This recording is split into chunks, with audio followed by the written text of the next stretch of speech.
Graça e paz, igreja. Amém. Como é que você está? Está tranquilo? Tudo bem? Glória a Deus, né, irmãos? Deus é bom e a sua misericórdia dura para sempre. Vamos ler o texto que hoje vamos estudar, 1 Samuel capítulo 8. Hoje esse é o texto que nós vamos, meditar nele, aprender algumas lições, assim como temos feito. 1 Samuel capítulo 8 diz assim: tendo Samuel envelhecido, constituiu a seus filhos por juízes sobre Israel. Seu primogênito chamava-se Joel e o segundo Abias. Eles foram líderes em Berseba. Seus filhos, porém, não andaram nos caminhos dele. Antes se inclinaram à avareza, aceitaram subornos e perverteram o juízo.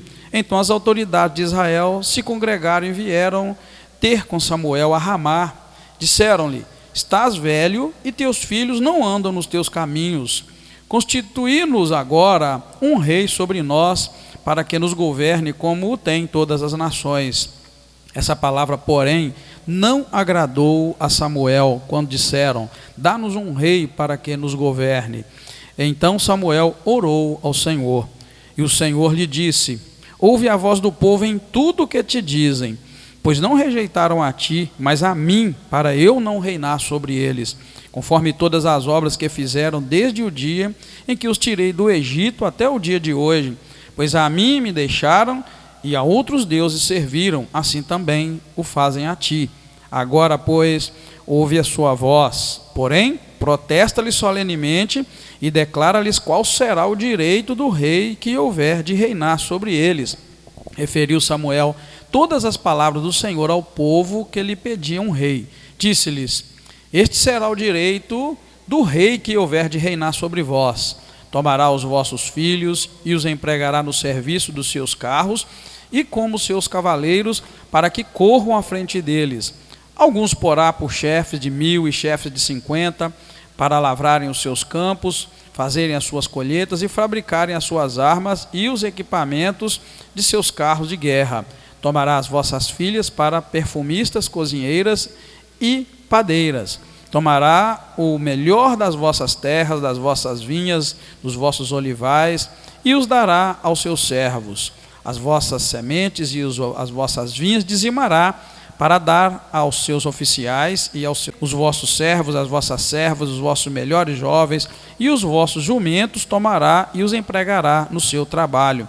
Dizimará o vosso rebanho, e vós lhes sereis por servo. Clamareis por causa do vosso rei, que houverdes escolhido. Sairá diante de nós e lutará as nossas guerras. Ouvindo Samuel todas as palavras do povo, repetiu-as perante o Senhor. Disse o Senhor a Samuel: dá ouvidos à sua voz, constitui-lhes rei. Então Samuel disse aos filhos de Israel: volte cada um para a sua cidade. Amém, queridos? Vamos orar? Obrigado, Pai, bendito é o teu nome. Somos agradecidos ao Senhor pelo dia maravilhoso que o Senhor nos deu até agora. Contamos agora com a ajuda do teu Espírito Santo para nós meditarmos na tua palavra. Ensina-nos, ó Deus, princípios que nós vamos usar para a nossa vida, para aplicar no nosso dia a dia. Muito obrigado mais uma vez, nós te agradecemos por esta oportunidade e contamos com a tua ajuda em nome do Senhor Jesus Cristo. Amém. Pode sentar, queridos, em nome de Jesus. Só vou baixar um pouco aqui o meu retorno, porque está dando até um pouco de microfonia aqui. Só um minutinho aí, viu? E já já nós vamos continuar. Som. Alô. Melhorou. Agora vamos lá. Deus é bom. Amém, irmãos? Bem, dentro do que nós estamos vendo, irmãos, tirando lições para a nossa vida, a partir da Bíblia Sagrada, sem mudar, sem andar, pular nenhum capítulo, nós estamos então com muito cuidado estudando a Bíblia capítulo por capítulo. Os irmãos têm visto conosco em 1 Samuel, obrigado irmão Anderson, que o povo de Israel, na sua rebeldia, entrou numa situação em que cada um fazia o que bem lhes parecia bem. O povo estava totalmente desgovernado. O final do livro de Juízes mostrou isso para nós. O povo estava desgovernado, cada um fazia sua própria vontade. Aí, entra o livro de Ruth, Deus dá o livramento a Israel. Entramos no livro de Samuel. Eli e seus filhos foram um péssimo exemplo. Eli, como sacerdote, não agradou ao Senhor, e seus filhos então faziam o que bem queriam. Eles roubavam o povo e prostituíam, adulteravam com as mulheres que serviam na porta do santuário. Então o pecado deles era muito grande, e isso entristeceu Deus. Deus acaba matando os filhos de Eli, mata Eli também, porque Eli acaba morrendo de tristeza, e por fim a arca de Israel é levada, e agora nós encontramos, Deus levantou Samuel para fazer um trabalho bom no meio do povo de Israel, como sacerdote. Na verdade, Samuel exerceu ali uma tríplice função. Samuel, os irmãos têm notado, ele é sacerdote. Samuel, ele de certa forma é governador, ele é um rei, mandava até então, até aqui. E, além do mais, ele era profeta, então ele exercia uma tríplice função muito bonita. Ele governava até aqui. Ele será, na verdade, irmãos, o último líder de Israel. Isso é bom para os irmãos que querem aprender a Bíblia Sagrada, os irmãos professores da escola bíblica dominical. Samuel será o último líder teocrático, o último líder, em que o povo será governado pelos princípios de Deus. Aqui, neste capítulo 8, então, fica claro quando o povo pede um rei. Deus fala assim: Samuel, não fica triste, porque eles não estão rejeitando você, estão rejeitando a mim. Então o fim da teocracia fica claro aqui. O povo não quer mais que Deus lidera eles. Eles querem agora um rei, um homem que vai na frente da batalha, vai na frente da guerra. Então esse é o assunto do capítulo 8. Israel pede um rei, tá? Só que fica marcado para os irmãos. No dia que alguém perguntar para vocês sobre quando é que terminou o governo de Deus, sobre o povo de Israel, aqui é o momento. O povo rejeita Deus e quer um rei, quer um homem, liderando eles, e não Deus. Então isso aí a gente já começa a aplicar lições para a nossa vida. A nossa luta hoje, irmãos, nós até pregamos isso domingo passado, o que Deus faz desde Gênesis, na verdade, é tentar trazer o homem de volta para casa, é nos levar de volta para casa. A casa é o mesmo jardim do Éden, irmãos, quando Deus ia lá na virada da tarde, conversava com Adão, conversava com Eva. E o pecado fez com que aquela comunhão acabasse, Como acabou? Pelo pecado, Deus expulsou o homem do Éden, e colocou ainda um querubim, com a espada desembainhada para proteger o acesso à árvore da vida. Então, desde ali, Deus trabalha para trazer de volta o homem para a sua presença. E hoje nós vivemos um tempo muito bom em que Deus faz isso, continua fazendo essa obra maravilhosa, trazer o homem de volta. E nós deixamos claro que para o homem voltar para esse lugar da presença de Deus, o homem tem que ser exatamente como ele era antes da queda, antes do jardim do pecado. Como era o homem antes do pecado? Pode falar, porque hoje é estudo. O homem antes do pecado era o quê? Pode falar. Inocente, ele era santo, ele era puro, ele andava pelado e nem sabia que estava pelado. Então o homem tem que voltar. É por isso que Jesus, em Lucas, quando os discípulos repreendiam as crianças que chegavam perto dele, Jesus vira para os discípulos e repreende os discípulos e fala: deixe vir a mim os pequeninos, porque é dos tais o reino de Deus. Se a gente não se tornar como uma deles, diz o Senhor, não vamos entrar no reino de Deus. O que Deus está falando? O que tem uma criança que a gente não tem? É isso que a gente tem que observar. Por isso que o pastor Edgar faz um trabalho no qual as crianças têm muita abertura, as crianças têm acesso a mim como pastor. A maioria dos pastores cria uma barreira entre as crianças e ele, e quando eu vi Jesus permitindo que as crianças chegassem até ele, então por isso que eu tenho esse cuidado com as crianças da igreja, deixo que elas venham até mim, e eu sou surpreendido com criança que me cumprimenta, quer me abraçar. Eu preciso criar entre mim uma abertura para elas, para que elas tenham o mesmo acesso a Cristo sem repreensão, como os discípulos lá repreendiam. Então o que o homem tinha no jardim do Éden que ele perdeu e que Deus está trabalhando para dar de volta? É exatamente, irmãos, a santidade, a pureza que nós precisamos ter. Como é que a gente pode, pastor, depois de tantos anos, tantas esfregas que levamos na vida, ser como uma criança? Pode. Se Cristo entrar no meu coração e no seu, Ele vai me purificar e vai me tornar como uma criança. Caso contrário, não tem acesso para nós no reino de Deus. É o que diz Lucas, né? E é onde nós devemos colocar o nosso coração. Então Israel, irmãos, pedindo um rei, Israel está rejeitando Deus como rei deles. E isso é muito grave. Então a nossa luta hoje, cada um de nós como crente, irmãos, tem que focar nisso, assim. O que eu tenho que fazer hoje para que eu esteja dentro do plano de Deus? Hoje eu tenho que ter Deus como rei da minha vida, eu tenho que ter o Senhor como Senhor da minha vida, porque este é o propósito de Deus. É por isso que o Senhor veio estabelecer o seu reino e não o nosso reino. Nós não oramos assim: venha a nós o teu reino, seja feita a tua vontade, assim na terra como no céu. A gente até reza, né? Esse texto, né? A gente até reza ele, né? Todo mundo sabe. Então, ali a gente está falando do estabelecimento do reino de Deus, do domínio do Senhor, né? Ele dominando. Então é assim que a gente tem que fazer, tá, irmãos? Agora, eu já noto logo no início uma coisa.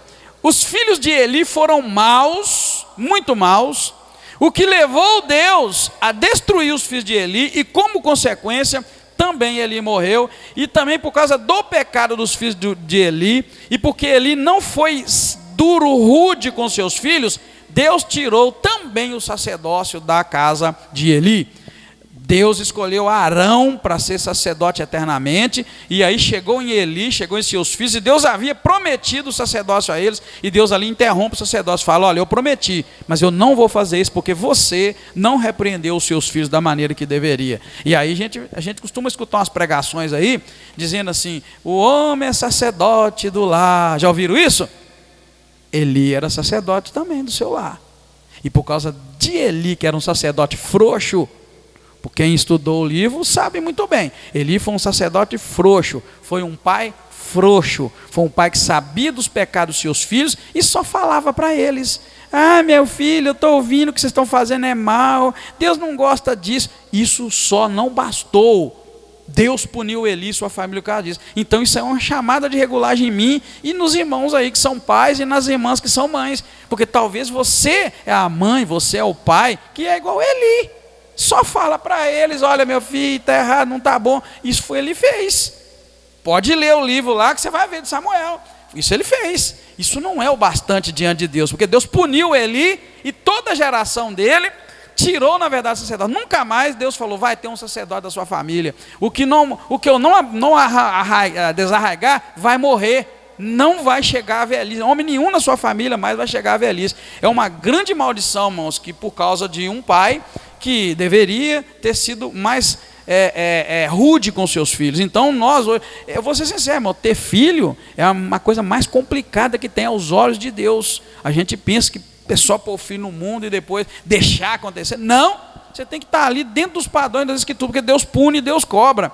Tanto é sério esse negócio de os pais e o homem, né, ter autoridade dentro do seu lar, assim como o sacerdote, é que no Novo Testamento o diácono, o bispo, ele teria que ter sua família bem governada, para que ele pudesse governar a casa do Senhor. Tanto diz assim: deve governar bem sua casa, porque como é que o camarada vai querer ser pastor, diácono, obreiro, sendo que ele não governa bem a própria casa? Está vendo, querido? Governa. Então é uma autoridade, é algo muito sério.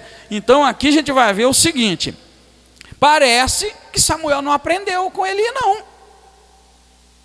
Tá? Tudo indica que Samuel viu os erros de Eli, viu Deus punindo. Na verdade, irmãos, quem está estudando conosco sabe, Deus usou Samuel para repreender Eli, quando ele era menininho, tá? E parece que ele não aprendeu não, porque os filhos dele praticamente para o mesmo caminho. Dentro do padrão das Escrituras não existe, e dentro do Código Civil também, desculpa, o Código Civil não, é dentro do ECA, né, que é o Estatuto da Criança e do Adolescente. A criança ou o jovem, enquanto ele está dentro do teto do pai e da mãe dele, quem manda ali é pai e mãe, tá? Hoje a gente vê filhos novinhos mandando em pai e mãe. Cuidado, nós que temos filhos aí, novos ainda, né? Temos que ter cuidado, porque a gente vê criança mandando. Hoje eu vi um vídeo um vídeo, não sei onde, eu não sei se foi no grupo, nos grupos que eu participo, ou se foi no WhatsApp, no Facebook da Ana Silva, de uma criança que fez um escândalo ao ponto de quase parar um avião. Não sei se vocês viram esse vídeo, é um vídeo que alguém filmou mesmo, é em inglês, então passa os textos em inglês lá. A criança, irmãos, entra no avião, antes do avião sair, quem já andou de avião sabe disso, você passa um bom tempo, até todos os computadores do avião dá ok, e o avião parte em alta velocidade. Então você aperta o cinto, você cumpre todas as regras. Quando você está decolando ou aterrissando, ninguém pode usar celular. Você tem que desligar o celular, porque pode interferir no sistema de comunicação e no sistema do avião, e dá uma pane ou uma informação errada e o avião cai. Então é regra, todo mundo desliga. E todo mundo desliga alegre, satisfeito, porque não quer morrer. Essa adolescente, queridos, fez um escândalo. Ela estava sentada assim no canto, e a mãe dela aqui, avião lotado, e a pessoa de lá que filmou o escândalo. A menina gritava, parecia que você estava matando, parecia que ela ia dar uma crise, e era porque ela não queria largar o celular. O celular cai e a mãe dela segura, e aí pessoas tentam ajudar, vinha o pessoal da aeronave, aí a segurança entrou, passa na legenda que aí a segurança teve que entrar, e tem mesmo, eles põem para fora, você perturbar o avião sair ou chegar, se ameaçar que está com a arma, você vai preso, desde aqueles aviões que caíram lá nos Estados Unidos. Então essa criança entrou em pânico, desespero, tudo por causa de um celular. Porque ela não conseguia viver, ficar aqueles minutinhos sem o celular. Então, para você ver o nível que chega de abuso de autoridade, uma criança fazer um escândalo daquele. Na nossa época, na minha época, na média de muitos, o que ia acontecer com a gente? A gente fizesse com a mãe da gente, o que ia acontecer? Não. Pergunta um camarada da minha idade, eu não apanhei muito não, mas pergunta da minha idade que apanhou, pergunta qual o sentimento que eles têm pela mãe e pelo pai. Eles amam o pai e a mãe. Ô gente, essa ideia é totalmente diabólica, que o filho manda em pai, manda em mãe. Isso não existe. Eu já vi criança levantando mão para a mãe, papai. Não existe isso, não existe lei que vá dizer que deve. Então, eu estou dizendo, eu não estou incentivando a violência, mas alguém tem que mandar, amém, queridos? Alguém tem que mandar, e pela lei dos homens, quem manda é o pai e a mãe. Pela lei da Bíblia, quem manda é o pai e a mãe. É o que a Alzita falou, não tem idade, não tem. Pode ter 30 anos, 40, eu sempre falo para as meninas lá em casa, enquanto estiver vivo, eu sou pai e a Ana Silva é mãe, e acabou. Não meto na vida delas, eu só entro para ajudar, nós, né, Ana Silva? Eu acho que nesse ponto somos bons pais e bons avós, a gente só entra para ajudar, e na hora do socorro a gente está junto, mas não metemos em nada de educação de filho, mas eu quero que saiba, pai sou eu, mãe é ela, e vai ser até morrer, e vai ter que submeter. É o caso de Eli. E é muito sério, irmãos, essas questões. A gente pode fazer um outro dia aí, só um estudo para os pais compreenderem melhor. E o que eu quero dizer para você? Que a lei te dá apoio também. A lei te dá apoio, o ECA te dá esse apoio, não dá apoio para você espancar. Mas o ECA deixa claro quem é que é a autoridade. O Código Civil deixa claro quem tem autoridade. Por exemplo, tem uma ideia aí que o menininho pode namorar, não pode? A menininha pode, na hora que quiser. Sim, pode. Mas eu quero que você, pai, saiba que se teu filho ou tua filha lá engravidar, né, fica sabendo que ela não trabalha, ele não trabalha, não tem dinheiro para sustentar, não é isso? Sabe quem é obrigado por lei a sustentar é quem? Pai e os avós da criança, no caso. Pode ter 30 anos, se não sustentar, cai na mão do papai e do avô, e vai nessa linha sucessória. Se os pais não cuidam, o avô é que vai cuidar. Vai para a cadeia o avô. Você imaginou, querido? Você que já tem neto aí, ir para a cadeia porque o seu neto aprontou, e aí vem a TV e todo mundo dizer que pode. Não pode, porque quem vai tratar é eu. Então o pai tem que pegar essa posição. Você não vai namorar, porque se você engravidar a menina, primeiro você vai para o inferno, que é pecado. Segundo, se você engravidar, eu que vou cuidar, eu não vou cuidar. Ah, quer namorar? Vai trabalhar então, arruma um serviço. Vai ganhar dinheiro. É assim, a irmã que tem menino, né, tem menininho, a irmã lá de Sete também tem menininho. Quem mais tem menininho novinho? Não tem, né? Recai, porque na verdade a tendência, né, é isso. Então, especificamente mais para as irmãs, né, é isso, essa autoridade a gente tem que passar ela para os filhos, amém, irmãos? Estão entendendo? Tem que passar ela para os filhos já crescerem sabendo, olha, eu não posso dar bobeira, eu não tenho autonomia ainda. Aí vai trabalhar, vai ganhar seu dinheirinho, mostrou responsabilidade, fala só do pecado. Ó, se você engravidar uma menina, você está é pecado, é fornicação, Deus vai te cobrar, é maldição, não caia nisso. O resto ele já dá conta. Agora o pai tem um argumento, do pai crente e a mãe crente, tem um argumento da palavra, que é a relação do pecado, e tem um argumento da lei, que é ele que vai cuidar. Aí se a TV não fala, a TV só fala que tem nada a ver. Por que a TV não fala também nessa linha aí de responsabilidade? Os avós vão ter que tratar da criança pro resto da vida, até que o filho toma, né, vergonha e vai trabalhar. Essa linha, então a lei nos apoia, e não tem idade. Então Eli, os filhos de Eli, irmãos, assim como os filhos de Eli que foram maus, os filhos de Samuel também, irmãos, agora acabam se tornando infiéis ao Senhor. É complicado isso, como eu disse. Samuel cresceu vendo os filhos de Eli fazendo coisa errada. Deus usou Samuel para repreender Eli, que era o sacerdote que lhe ensinou o trabalho. E agora a Bíblia vem me dizer que os filhos dele aqui não eram fiéis, assim como o velho Samuel foi, né? E esse foi o motivo, irmãos, esse foi o motivo, ou a justificativa, né, que levou o povo de Israel a pedir um rei.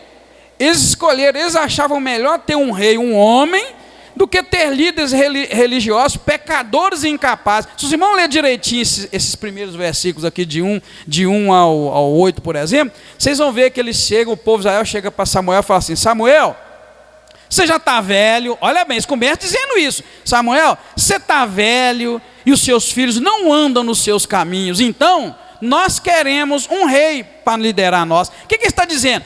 Eles estão usando uma verdade que os sucessores de Samuel, irmãos, Samuel era um homem santo, mas os sucessores de Samuel seriam os filhos dele.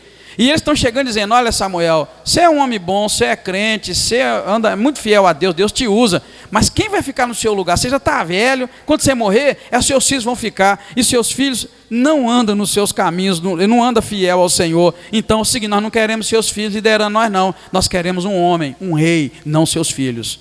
Está vendo, querido, o que o pecado faz? Foi uma justificativa, e por incrível que pareça, uma oração que tem motivo, justificativa, Deus atende. Deus deve ter olhado e falou assim: engraçado, esses meninos é bandido mesmo. Samuel é um homem bom, um homem fiel, mas os filhos dele não é. E agora o povo está pedindo um rei, como é que nós vamos arrumar? Veja, querido, Deus vai abrir mão. Samuel fica muito aborrecido, muito triste, e Deus fala: não se entristeça, porque Israel não está te rejeitando, Israel está rejeitando a mim como rei, mas eles tinham uma justificativa humana, que era: quem vai ficar no lugar de vocês não é santo, então nós não queremos vocês no nosso meio. Então a gente precisa de tomar muito cuidado com as nossas atitudes, irmãos. É aquilo que a irmã Zida disse: Deus pune aquela pessoa sobre quem cai a responsabilidade. Infelizmente ou felizmente é assim que funciona.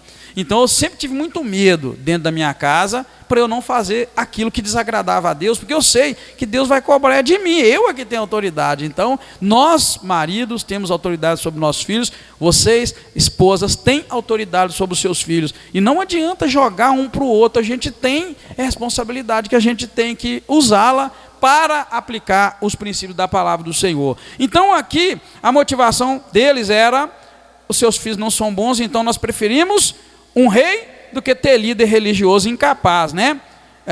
O que não era a vocação de Israel. O problema aqui está no seguinte: a vocação de Israel não era ter um líder, um rei como líder. A vocação de Israel era ter Deus como seu rei e como seu governador. Então aqui estão abrindo mão, por isso que Deus falou assim: eles não estão te rejeitando, estão rejeitando a mim como rei, porque a vocação de Israel, irmãos, era ser diferente de todas as nações da terra, de ter Deus como rei, e até hoje nos apresentar Deus como rei. No entanto, Israel já não faz isso desde essa época aqui que nós estamos vendo, né, de 1 Samuel capítulo 8. E aí acontece o seguinte: Samuel então faz o que Deus mandou, protesta, né, contra eles, dizendo tudo que o rei ia fazer, e Samuel apresenta 7 direitos que o rei ia ter sobre eles, e nem esses direitos fez com que Israel mudasse de ideia. Ainda que Deus falasse assim: olha, o rei vai querer tudo isso, vai tomar seus filhos, vai fazer eles empregados do seu serviço, o rei vai colocar alguns deles como chefe de 1000, chefe de 50, vai colocar eles para lavrar a terra, lavrar o campo, para trabalhar, para colher. O rei vai tomar suas filhas para ser perfumista, cozinheira, padeira.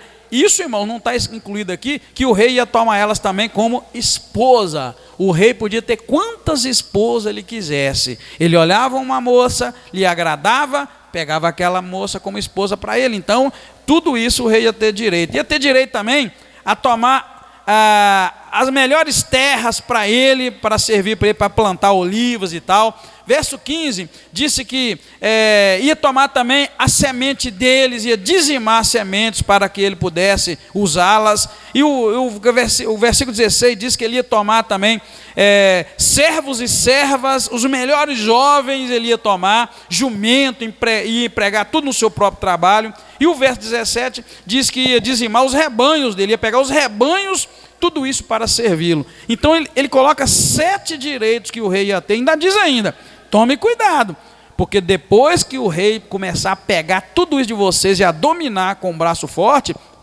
vocês vão clamar a mim, né, por causa do vosso rei, né, que vocês escolheram, mas o Senhor não vai ouvi-los. Olha bem, verso 18, Deus fala: ó, vocês vão pedir, eu estou dizendo, vai fazer isso e isso.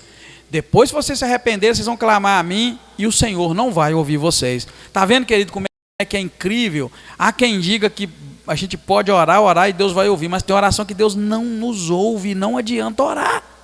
Essa é uma, né? Então a gente às vezes, irmãos, toma algumas decisões na vida e a gente pensa que aquilo vai ter volta e não tem volta. Deus pode decidir assim, não vai ter volta. Esse aqui é um caso, ó, vocês vão clamar e eu não vou ouvir vocês, né? Vocês vão entrar numa encrenca terrível, tá? Mesmo assim, né, mesmo sendo orientados, eles fizeram a escolha deles. Eles disseram: não, nós queremos um rei. É muito complicado, querido. Você deve pensar assim: nossa, mas Israel era um povo teimoso, não é? Mesmo Deus orientando, é teimoso. Você pode pensar assim, mas eu e você também somos teimosos igual a Israel. Quantas vezes, irmãos, Deus já te falou algo? Quantas vezes Deus já me falou? Quantas vezes Deus já nos falou: ó, cuidado, vai ser assim, assim, assim. E a gente tema e faz aquilo. Não é? Então não é que eu quero aqui que você pense assim: não, mas Israel é teimoso demais. Não, o ser humano é teimoso demais. E se a gente não tomar cuidado, eu e você hoje ainda vamos temar com Deus. Porque, irmãos, não é fácil você, na luta contra a carne, na luta contra o pecado, na luta contra aquilo que é errado, não é fácil você vencer, porque nós não vencemos na luta espiritual com arma carnal, não. A gente vence com arma espiritual, irmão. Só consegue vencer com arma espiritual. Nós precisamos orar mais, jejuar mais, buscar mais, confiar mais, santificar mais, porque é uma luta espiritual que não se vence só com disciplina. Você pensa que você vence o pecado com disciplina, você está enganado. Disciplina, irmãos, é parte do processo. Se disciplina desse vitória contra o pecado, não tinha um policial, não tinha um militar, irmãos, que vivesse no pecado. Sabe por quê? Porque, na verdade, não existe corporação nenhuma que tenha mais disciplina do que os militares, não é? Militar tem uma disciplina tremenda, os camaradas são disciplinados, eles obedecem a hierarquia. Quem fica na corporação é obediente, o comandante manda, ele faz. Quem não é obediente perde sua vaga, seu trabalho, é expulso da corporação. Então, querido, disciplina, talvez você pense que você vai vencer por disciplina. Ah, eu sou disciplinado, eu arrumei um método agora, eu estou fazendo, tudo bem, tua disciplina te ajuda, mas se você não tiver a força que vem do alto, a força do Senhor, você vai dar errado. Quantos aqui, eu vou te provar que disciplina não resolve sozinha, tem que ter Deus na nossa vida para dar aquela unção, aquela graça, aquele poder, aquela autoridade no reino espiritual. Vou te mostrar você, e eu tenho certeza que todos aqui, assim como eu, já cometeram isso alguma vez. Quantos aqui, um dia na vida, já disseram, com relação a algum pecado, alguma coisa, já disseram assim: nunca mais eu faço isso? Aí todo mundo já está levantando a mão. Aí você vai um dia, talvez no segundo você já não consegue mais. E todo mundo, querido. Por quê? Essa é a prova que eu carrego comigo, que disciplina é ótima, mas ela sem o poder de Deus não funciona. tá bom? É necessário poder, porque é uma luta espiritual. Tantas vezes a gente fala, nessa vez vai, não vai. Aí você vai outra vez, agora vai, não vai. Num dia que você menos espera, você venceu aquela coisa, aquele pecado, seja lá o que for. Porque o Senhor, aí entrou com providência, abriu o coração e entendeu. Por que Deus faz isso? Porque é espiritual, para que ninguém se glorie. Ninguém vai ser salvo por causa da sua disciplina. Nós vamos ser salvos porque o Senhor nos deu graça e nos capacitou para ser salvo. Porque senão a glória seria nossa. Como seria? Então é assim, irmãos, que funciona. Então é preciso essa graça, essa ajuda do Senhor, né? Então nós vamos encontrar o povo de Israel fazendo a sua escolha, mesmo Deus orientando. Não é assim, vocês vão sofrer, no futuro vocês vão clamar e eu não vou ouvir vocês. O povo então faz a sua escolha. E determinados, irmãos, eles naquele momento estavam determinados na sua escolha, é isso que nós queremos. Só que eles não compreendiam que eles estavam deixando se submeter aos homens e não a Deus, como antes. Pois no estado laico, que eles chamam hoje, uma frase bonita, estado de direito, no estado laico, ou seja, no estado em que a religião não manda, quem manda é a lei dos homens, né? Esse é o estado laico que hoje eles falam que o Brasil vive, né? Nós vemos um estado laico, que na verdade de laico não tem nada, não tem nada de laico no nosso país, mas na verdade esse estado laico, onde a religião não tem autoridade nenhuma, a fé em Deus não tem lugar, irmãos, mas apenas decisões humanas. Então, queridos, isso é o que acontece. Israel, então, quis ser um estado laico. Israel aqui não quer mais Deus governando eles. Só que onde Deus não governa, a fé em Deus não tem lugar, mas apenas as decisões humanas. É aquilo que os homens decidem que vale. Cisma que isso é importante, aquilo não é. É onde as leis viram uma bagunça tremenda. E quero dizer para vocês, irmãos, por falar em estado laico, né, estado onde a fé não tem valor, eu quero pedir vocês que orem muito, muito, muito pelo Brasil. Então não deixe se levar, tá, irmãos? Não deixe se levar por esses TVs aí que estão falando isso. O camarada pode não prestar para nada, mas para mim, para os seus netos, para os meus netos e para os nossos filhinhos, já valeu. Amém, querido? Pode ficar lá 20, 30, 40, 50, para morrer lá. Já está bom, porque me livrou de ver uma tragédia. Isso seria uma tragédia. E era uma tragédia legalizada. Por quê? Porque era tudo didático. Estava na escola, podia, não tinha problema nenhum. É isso, irmãos, que essa turma ia fazer, estava fazendo, já estava tudo pronto, já acontecendo, e Deus teve misericórdia de nós, de nossas crianças. Eu tenho o prazer de abençoar as crianças aqui na igreja, oro por elas, mas a partir de aí ficaria tudo legalizado. Estou abrindo esse parênteses aqui, não fazia parte da minha fala, nem sabia que ia chegar nisso, mas eu creio que o Espírito Santo de Deus é que nos dirige, porque o que Israel está fazendo aqui, irmãos, é querendo um estado laico como nós temos hoje. E onde tem um estado assim, a fé e a palavra de Deus não vale. Por isso que pode casar pai com filho, não tem problema. Por isso que pode homem com homem, mulher com mulher. Por isso que criança pode fazer essas coisas. Por isso que tudo pode no estado laico. Mas no lugar onde impera a lei de Deus, onde o estado não é laico, ele é teocrático, é Deus, é lei, tudo muda. Pior que nós, crentes, somos levados a acreditar também, tem que ser mesmo. Não tem, pelo amor de Deus, não pode continuar, não pode voltar a ser o que é por causa do seu filho, da sua filha.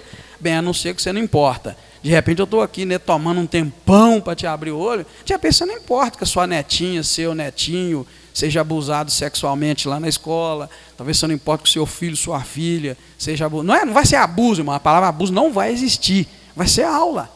Ele está na aula, está pensando que o seu filhinho está estudando lá, está apalpando ele, enfim, fazendo coisas com ele, mas não pode reclamar, porque é aula, faz parte da disciplina da escola.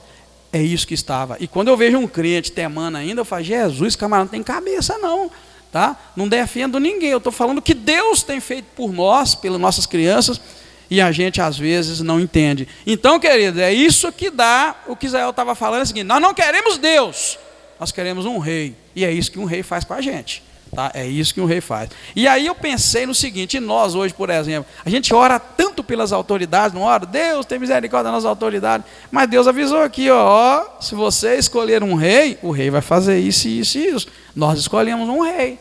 Israel escolheu e jogou a gente hoje para ter um rei, né? Eu vou falar para vocês uma coisa, num extremo terrível. Quando a religião impera, tem muita coisa ruim, porque religião muitas vezes ela é ruim, mas tem muita coisa boa, sabia? Princípios, porém, de ética e de moral, onde um governo é liderado pela religião, é totalmente diferente. O crime tem que ser combatido, mas com graça, com poder e graça, com autoridade. Isso seria, né? E em Israel sempre foi. Lembra lá quando o camarada cometia um erro, como é que era quando Deus governava? Depois que entra o rei, tudo muda. Só que o povo pediu um rei. Pastor, você está falando as besteiras, eu não estou falando besteira nenhuma, eu estou falando a realidade. A realidade tem que ser assim.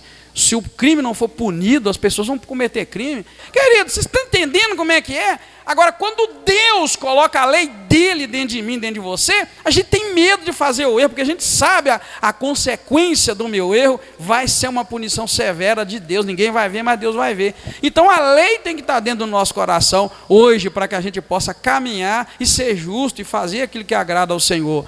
Agora, a gente tem que clamar a Deus, tem que pedir, né? Eu não sonho com um Estado, irmãos, que não seja laico. Eu não sonho com uma volta a ser como era antes, porque é praticamente impossível, apesar que para Deus não tem nada impossível. Na minha visão é impossível, mas eu creio que para Deus não tem nada impossível, eu já tenho visto isso. Então, querido, nós temos que nos contentar com Deus no meu coração e Deus no seu. A lei de Deus tem que estar no meu coração, e colocar esse medo e esse temor, antes de cometer um erro, um pecado, nós temos que ter esse peso em nós da consequência do pecado. A Bíblia fala isso para nós. A Bíblia diz em Romanos assim: o salário do pecado é a morte. Só que a gente só teme a morte física. Então tem que ter dentro de nós, o Espírito Santo tem que colocar em nós esse temor. Opa, é morte, então é algo trágico. É pior do que cortar um órgão da gente, não é? A morte é pior do que cortar um órgão, é o que Jesus disse. Melhor entrar cego de um olho, mas entrar no reino de Deus. É melhor entrar sem uma mão, mas entrar. Se o teu olho te faz pecar, arranca e joga fora. Então, está vendo como é que a Bíblia quer dizer? É melhor entrar no reino de Deus, faltando uma parte do corpo, do que tendo o corpo todo e não entrar. Então, e não entrar no reino de Deus. Então, a justiça de Deus, a lei de Deus, irmãos, ela tem que estar no nosso coração, né? Tem que ter lugar na nossa vida, nas nossas decisões, para que a gente possa em tudo glorificar o Senhor. Israel, então, aqui está falando: não queremos Deus, coloca um rei sobre nós, né? Então, irmão, nós podemos concluir. Claro que semana que vem a gente vai continuar, quando Saul vai se encontrar com Samuel e dar o procedimento para que ele seja ungido o rei de Israel. Nós podemos concluir o quê? Que ao rejeitar o reinado de Deus e escolher um rei sobre si, Israel estava claramente querendo ser como as demais nações do mundo, não querendo ser um povo santo e um povo separado por Deus. Era isso que eles estavam fazendo. Olha, nós queremos então agora ser igual às outras nações do mundo, não queremos ser diferentes, basta para nós ser igual. Então era um retrocesso, porém um retrocesso que Deus permitiu acontecer e fez isso para eles, né? Claro que ao longo do tempo, ao longo da caminhada de Israel, irmãos, fica claro uma coisa: Israel nunca temeu a Deus, nunca. Talvez Deus aqui estava meio que desanimando de Israel, talvez seja isso, porque Israel nunca temeu a Deus. Israel, quando precisava, estava em perigo, recorria a Deus e Deus estava ali para dar a eles a vitória e abençoar. À medida que eles iam sendo abençoados, as gerações futuras, elas não estavam nem aí para Deus, e aí voltavam para Deus quando a coisa ficava ruim outra vez. Por isso que eu digo para vocês, se nós hoje, eu e você, não aprendemos nada espiritualmente com o coronavírus, o que vai acontecer é que Deus vai apertar a situação um pouco pior. Porque ao longo da Bíblia a gente vê o seguinte: Deus dá tudo para as pessoas, elas não querem nem saber dele. Ele lança uma maldição, um problema, o povo volta para ele. O povo volta para ele, é tempo de paz. Mas quando o povo não volta, Deus vai apertando cada vez mais, até que o povo volte. Então, se a gente não entender que essa pandemia é Deus nos chamando para voltar para ele, escreve, vai piorar e vai mandar uma praga pior para a gente poder voltar para ele. Já imaginou? Eu não estou aguentando mais usar essa máscara, só a máscara não está dando. Imagine, irmãos, piorar, tá? Para a gente encerrar orando, para você crer e contextualizar isso, crer na palavra e contextualizar, já existe na China um vírus, um coronavírus, irmãos. Não sei se vocês já leram isso, mas existe na China, esqueci a localidade, não é aquela mesma agora, é outra. O mesmo coronavírus, mas agindo totalmente diferente. E eles estão morrendo de medo de ser uma mutação. se for uma mutação antes de acabar com o outro original, muita coisa vai acontecer. Nós estamos sonhando com isso, né, para acalmar no Brasil. Já tem uma mutação. O vírus atual, que chama de novo, ele ataca a pessoa, 7 dias, né, já tem os sintomas, 14 para quem já fez a quarentena acaba e a pessoa fica tranquila para poder caminhar. Lá é o contrário, lá os sintomas não estão aparecendo com menos de 15 dias. O que isso quer dizer?